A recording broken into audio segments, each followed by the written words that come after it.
Olá! Hoje a gente vai mergulhar numa das histórias mais intensas e, olha, mais transformadoras de toda a Bíblia, a jornada de Jacó. Os capítulos 32 a 34 de Gênesis não são só um relato antigo, não. É um verdadeiro drama sobre medo, luta, reconciliação e as consequências muitas vezes bem dolorosas do pecado. É a história de um homem que tem um nome, a identidade e o futuro completamente redefinidos. E para começar, vamos com essa pergunta. Será que o nosso maior medo pode se transformar na nossa maior bênção? Essa é a tensão, sabe? É o que move a história do Jacó. Ele está prestes a encontrar um fantasma do passado. E esse encontro vai forçar ele a uma crise que, literalmente, vai mudar tudo. Então, vamos lá. O primeiro ato dessa história é a angústia do retorno. Pensa só. Depois de 20 anos longe de casa, trabalhando para o sogro Labão, Jacó finalmente está voltando para a Terra Prometida. Só que essa volta não tem nada de festa de boas-vindas, não. Ele está prestes a encarar as consequências das escolhas que fez lá atrás. E aí a notícia chega como uma bomba. O irmão dele, Esaú, aquele a quem ele enganou para roubar a bênção do pai anos atrás, está vindo na direção dele. O medo é instantâneo. Jacó sabe que Esaú tem todos os motivos do mundo para querer vingança. A ansiedade toma conta de um jeito que ele mal consegue respirar. E o pior, Esaú não vem sozinho. O número é de arrepiar. 400 homens. 400! Isso não é uma comitiva de boas-vindas, né? Isso tem cara de exército. Para o Jacó, o medo vira pânico. A ameaça não é mais uma coisa distante, é real, está chegando e é gigantesca. E a reação do Jacó é impressionante. Ele mistura a estratégia humana com uma dependência total de Deus. Primeiro ele usa a cabeça. Divide a família e tudo o que tem em dois grupos, pensando que se um for atacado, o outro talvez consiga escapar. Mas logo em seguida ele se joga de joelhos e faz uma das orações mais sinceras da Bíblia, admitindo o medo, se agarrando nas promessas de Deus e reconhecendo que não merece nada da bondade que já recebeu. E é isso que nos leva para o momento chave de toda a história. Depois da estratégia e da oração, vem uma luta. Uma luta solitária, misteriosa, que vai redefinir completamente quem é Jacó. A cena é construída em cima de uma única palavra, sozinho. Jacó manda a família, os servos, os animais, tudo o que ele tem, para o outro lado do riacho de Jaboque.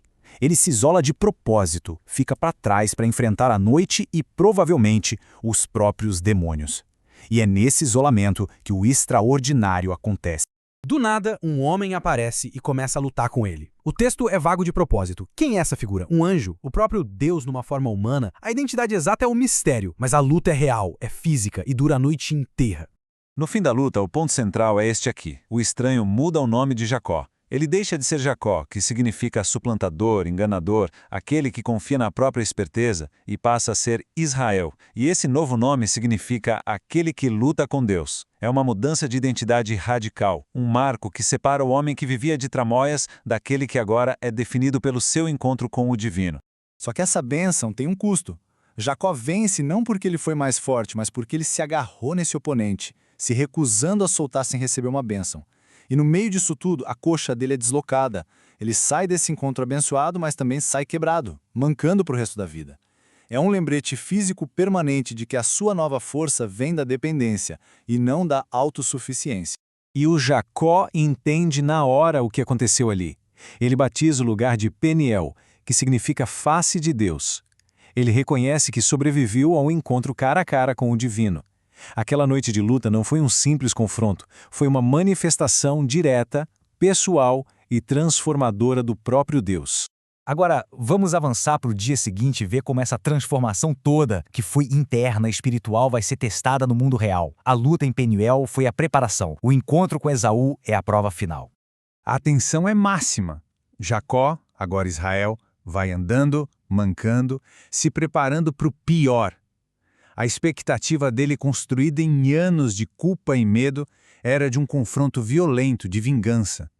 Mas o que acontece é o exato oposto do que ele imaginava. Esse momento é pura graça, inacreditável. Esaú, o irmão ofendido que vinha com 400 homens, corre, abraça Jacó, beija ele e os dois irmãos desabam a chorar juntos. A vingança que Jacó tanto temia se dissolve num reencontro emocionante de perdão e reconciliação. E aqui vem a conexão genial. Jacó diz para Esaú: ver o teu rosto é como ver o rosto de Deus. Ele está ligando diretamente a experiência dele em Peniel, onde ele viu a face de Deus e recebeu graça, com esse momento de reconciliação humana. A graça divina que ele sentiu na pele na noite anterior agora se manifesta na graça humana que ele recebe do irmão. Mas a história não acaba com felizes para sempre. A paz que eles tinham acabado de encontrar é quebrada de um jeito brutal, mostrando pra gente que a transformação de uma pessoa não apaga a complexidade e a maldade do mundo ao redor. A família de Jacó se assenta perto da cidade de Siquém, e aí a tragédia acontece. A única filha dele, Diná, é violentada pelo filho do governante da cidade. E esse ato de violência vai começar uma espiral terrível de engano e vingança.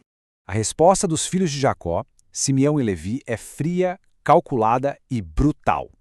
Eles fingem que aceitam uma proposta de paz e impõem uma condição: que todos os homens da cidade sejam circuncidados. Eles pegam o sinal sagrado da aliança com Deus e transformam numa arma, numa tática de guerra.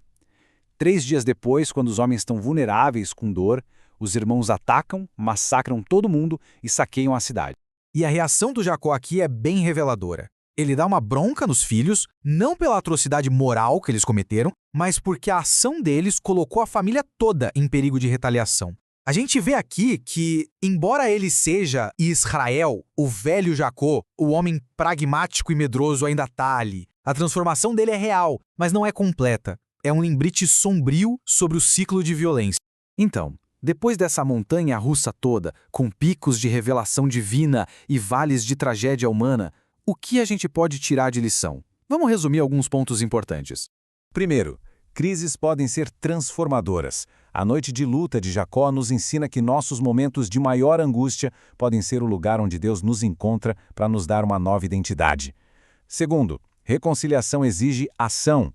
A fé de Jacó levou ele a atitudes práticas de humildade e restituição, mostrando que para resolver conflitos a gente precisa de mais do que só boas intenções. Terceiro, o perigo da justiça sem misericórdia. O massacre em Siquém é um exemplo chocante de como usar a religião para justificar a vingança é uma distorção completa da fé. A busca por justiça sem compaixão vira só mais pecado. E por último, a importância de orar com honestidade. Jacó não escondeu o medo de Deus, ele botou tudo para fora, mostrando que fé não é ausência de medo, mas sim confiança em Deus, apesar do medo.